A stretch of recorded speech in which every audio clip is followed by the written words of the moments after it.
Hello students, welcome back to my channel accounting hill. मैं हूं अमित जिंदल। आज की वीडियो में हम सीबीएसई के लेटेस्ट अपडेट्स के बारे में जानकारी लेंगे। बेटा, जैसे कि हमें पता है लास्ट ईयर 2020-21 का सेशन, उसके एग्जाम्स को कोरोना पैंडेमिक की वजह से सीबीएसई ने कैंसिल कर दिया था और उसकी असेसमेंट के लिए आपको फार्मूला दिया गया है। बट अब जो लेटेस्ट 2021-22 का सेशन है, इसके लिए सीबीएसई ने पहले से ही तैयारी कर ली है। इसके इंटरनल असेसमेंट और इसकी असेसमेंट किस तरीके से होगी, उसके लिए सीबीएसई ने गाइडलाइंस जारी कर दी है। इस वीडियो में हम ईच एंड एवरी पॉइंट्स को डिटेल डिस्कस करेंगे, तो ये वीडियो आपके लिए बहुत इंपॉर्टेंट है और इसको आप एंड तक देखते रहिएगा। हम डिटेल्ड स्टडी करते हैं सीबीएसई सर्कुलर के बारे में। अगर सीबीएसई सर्कुलर की बात करी जाए तो इन्होंने एकेडमिक सेशन को दो पार्ट्स में डिवाइड कर दिया है। फर्स्ट पार्ट आपका first term and second part आपका सेकंड टर्म। फर्स्ट पार्ट में आपका 50% सिलेबस कवर अप होगा और सेकंड पार्ट में rest of 50% syllabus cover up होगा। अगर हम फर्स्ट टर्म की बात करें तो यहाँ पे सीबीएसई ने कुछ गाइडलाइंस दी है, जैसे कि मैं आपको पढ़ के बता रहा हूँ उस सीबीएसई गाइडलाइंस के बारे में, वो बहुत इंपॉर्टेंट है। अगर हम सीबीएसई गाइडलाइंस की बात करें तो सबसे पहले इन्होंने कहा है क्लास 11th और 12th जो है आपके हर टॉपिक के बाद आपके इंटरनल असेसमेंट होंगे, जिसमें आपके प्रैक्टिकल्स और प्रोजेक्ट्स कंटेन करेंगे। नवंबर और दिसंबर के मिड में जो भी सुटेबल टाइम होगा, वहां पे फर्स्ट टर्म एग्जाम्स रखा जाएगा जो एमसीक्यू बेस्ड होगा। इस एग्जाम की ड्यूरेशन 90 मिनट्स होगी और इसमें जो आपके टॉपिक होगा वो प्रॉपर सीबीएसई के एमसीक्यूज बेस्ड क्वेश्चंस होंगे, जो कि आपको ओएमआर शीट्स पे करने होंगे। अगर हम इसके बारे में पढ़ते हैं तो इन्होंने बोला है At the end of first term, board will organize term first examination in flexible schedule to be conducted between November and December 2021 with a window period of 4 to 8 weeks for the school situated in different part of the country and abroad. Date for the conduct of exams will be notified subsequently. यानी जब first term खत्म होगा तो CBSE आपका first term exam conduct करेगा नवंबर और दिसंबर के बीच period में। इसके लिए जो भी नोटिफिकेशन होगा वो स्कूल को बता दिया जाएगा। सेकंड पॉइंट लिखा है question paper will have multiple choice question MCQ including case based studies MCQs and MCQs on reasoning type. Duration of test will be 90 minutes and it will be covered only rationalized syllabus of term 1, that is approx 50% of the entire syllabus. जो first term की duration होगी वो 90 minutes की होगी और ये paper आपका MCQ based होगा, जिसमें 50% कंप्लीट सिलेबस का 50% पार्ट कवर अप किया जाएगा। Question paper will be sent by CBSE to the school. ये पेपर स्कूल वाले अपनी मर्जी से नहीं बनाएंगे, ये पेपर सीबीएसई स्कूल को भेजेगा। The exams will be conducted under the supervision of external centre superintendents and observers appointed by CBSE. जैसे बेटा आपके प्रैक्टिकल एग्जाम्स लेने के लिए एक्सटर्नल टीचर्स स्कूल में आते हैं, उसी तरह ये एग्जाम्स भी एक्सटर्नल टीचर्स के सुपरविजन में कंडक्ट किया जाएगा।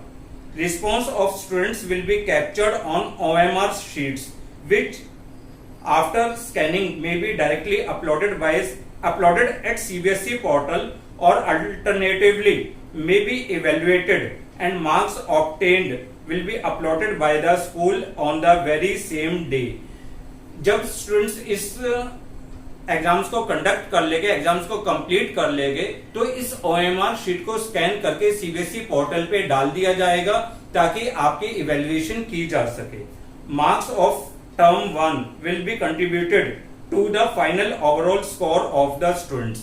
फर्स्ट टर्म के मार्क्स को स्टूडेंट्स की ओवरऑल परफॉर्मेंस के लिए कंसीडर किया जाएगा। ये तो बात थी आपके फर्स्ट टर्म एग्जाम्स की। फर्स्ट टर्म एग्जाम्स की अगर हम इंपॉर्टेंट बातें देखें तो पहली बात 50% ऑफ द सिलेबस, 50% सिलेबस आएगा। सेकंड पेपर की ड्यूरेशन 90 मिनट्स होगी। थर्ड, पेपर एमसीक्यू बेस्ड होगा। फोर्थ, ओएमआर शीट पे आपको पेपर देना होगा। और फिफ्थ, ये पेपर एक्सटर्नल सुपरवाइज करेंगे। क्लियर। अब अगर हम टर्म 2 की गाइडलाइंस पढ़ते हैं तो टर्म 2 की गाइडलाइंस है, at the end of second term board would organise term 2 और year ended exams based on rationalised syllabus of term 2 only, that is approximately 50% of the entire syllabus. इसका मतलब क्या है बेटा, कि जब आपका सेकेंड टर्म कंप्लीट होगा उस टाइम पे जो 50% सब रिमेनिंग टॉपिक है उसके ऊपर आपका एग्जाम्स लिया जाएगा। The paper will be of 2 hours. First term का एग्जाम 90 मिनट्स का है, सेकेंड टर्म का एग्जाम 2 आवर्स का है। The exam would held around March April 2022। ये जो भी कंडीशंस होगी मार्च और अप्रैल 2022 में लिया जाएगा ये एग्जाम्स। इन्होंने कहा have questions of different format, case based, situation based, open ended, short answer and long answer type. यानी जो सेकंड टर्म का एग्जाम्स है, जैसे एज यूजुअल आपका एग्जाम होता है एमसीक्यू, केस बेस्ड स्टडीज और लॉन्ग क्वेश्चन, शॉर्ट क्वेश्चंस, बिल्कुल उसी तरीके से लिया जाएगा। In the case the situation is not conductive for normal descriptive exams, a 90 minutes MCQ based exams will be conducted at the end of term second also। यहाँ पे इन्होंने पहले ही स्पेसिफाई कर दिया है कि अगर किसी भी रीजन की वजह से अगर टर्म्स 2 का एग्जाम जो आपका सब्जेक्टिव एग्जाम्स है अगर वो नहीं ले पाए तो ये एग्जाम भी 90 मिनट्स का MCQ बेस्ड एग्जाम्स होगा। Marks of term 2 would contribute to final overall score, और जो मार्क्स आएंगे आपके सेकंड टर्म में उसको भी ओवरऑल परफॉर्मेंस में जोड़ दिया जाएगा। ये तो थी एग्जाम्स की बात कि 50% एग्जाम्स आपका फर्स्ट टर्म में और 50% एग्जाम आपका सेकंड टर्म में। Clear. First term MCQ based 90 minutes, second subjective paper होगा 2 आवर्स का। अगर पेपर नहीं ले पाए तो 90 मिनट्स का एमसीक्यू बेस्ड होगा। यहाँ पे सीबीएसई ने अलग अलग सिचुएशंस के लिए असेसमेंट की बातें भी बताई है, जरा उन पॉइंट्स को भी पढ़ते हैं। फर्स्ट पॉइंट उन्होंने कहा है, in case the situation of pandemic improves and students are able to come to school और centre for taking the exams, board would conduct term 1 and term 2 examination at school or centers and theory marks will be distributed equally between the 2 exams। अगर condition improve रहती है और board दोनों exams को ले पाता है तो आपके दोनों टर्म्स के एग्जाम्स की इक्वल इवेल्युएशन होगी। सेकेंड कंडीशन क्या कहेंगे इन्होंने, in case the situation of pandemic force complete closure of school during the November and December but term 2 exams are held at the centres.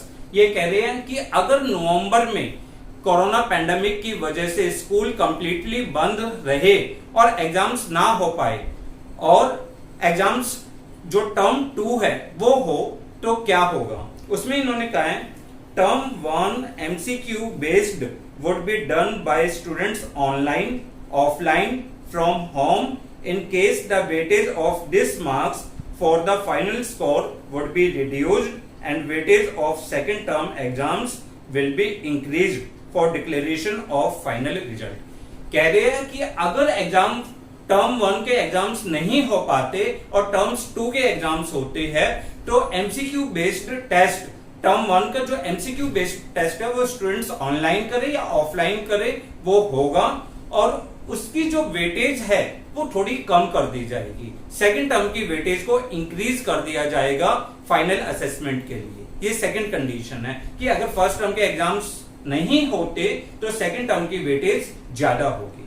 Third point इन्होंने बोला है, in case the situation of pandemic force complete closure of school during the March April 2022 but term 1 exams are held school और centre. इन्होंने कहा कि अगर मार्च और अप्रैल में कोरोना पैंडेमिक की वजह से स्कूल बंद रहे पर नवंबर के एग्जाम्स हो गए तो क्या क्राइटेरिया होगा। उस क्राइटेरिया के लिए इन्होंने कहा है result would be based on the performance of students on term 1 MCQ based examination and internal assessment. The weightage of marks of term 1 examination conducted by board will increase to provide year end result of the candidates। इन्होंने कहा कि अगर term 1 के exams हो गए और term 2 के exams नहीं हो पाए तो टर्म 1 की वेटेज को ज्यादा स्कोर करा जाएगा टर्म्स 2 के मुकाबले। Situation of the pandemic force completely closure of school और board conducted term 1 and term 2 exams are taken by students from home in the session 2021-22। अगर 2021 और 22 के एग्जाम्स स्टूडेंट्स सिर्फ घर से ही देते हैं, जो एमसीक्यूज है वो घर से ही देते हैं, तो इस सिचुएशन में result would be computed on the basis of the internal assessment, practical, project and theory marks of term 1 and term 2 exams taken by candidate from home in class 10th and 12th subject to modernization or other measure to ensure validity and reliability of the assessment। ये कह दी कि अगर term 1 और term 2 दोनों के ही exams students नहीं दे पाता किसी भी रीजन से, तो जो भी आपके इंटरनल असेसमेंट है, जो भी आपका प्रोजेक्ट है, जो भी आपके प्रैक्टिकल एग्जाम्स है और साथ ही साथ टर्म 1 और टर्म 2 के जो भी आपने थ्योरी टेस्ट दिए हैं उसके बेस पे रिजल्ट को डिक्लेयर किया जाएगा। क्लियर? तो ओवरऑल सीबीएसई ने अपनी गाइडलाइंस को बहुत क्लियर एंड कट स्पेसिफाई कर दिया है अपने मार्क्स डिस्ट्रीब्यूशन के लिए। क्या कि अगर इन्होंने 50% syllabus first term, 50% syllabus second term, first term में MCQ based question, duration 90 minutes, term 2 में 2 आवर्स का पेपर, सब्जेक्टिव पेपर है जिसमें लॉन्ग और शॉर्ट आएंगे। अगर किसी भी रीजन से वो पेपर नहीं हो पाता तो एमसीक्यू क्वेश्चन पेपर होगा। यानी बेटा अगर हम इस बात पे ध्यान से देखें, सीबीएसई के सर्कुलर पे ध्यान से देखें, तो एक बहुत इंपॉर्टेंट बात आ रही है कि अब आपके को बहुत ध्यान से पढ़ना है, आपके पास बहुत ज्यादा चांस है मार्क्स को स्कोर करने के लिए। आई होप आपको वीडियो पसंद आई होगी। अगर आपको वीडियो पसंद आई हो तो लाइक करिए, शेयर करिए और हमें कमेंट करिए। Thanks a lot for watching the video.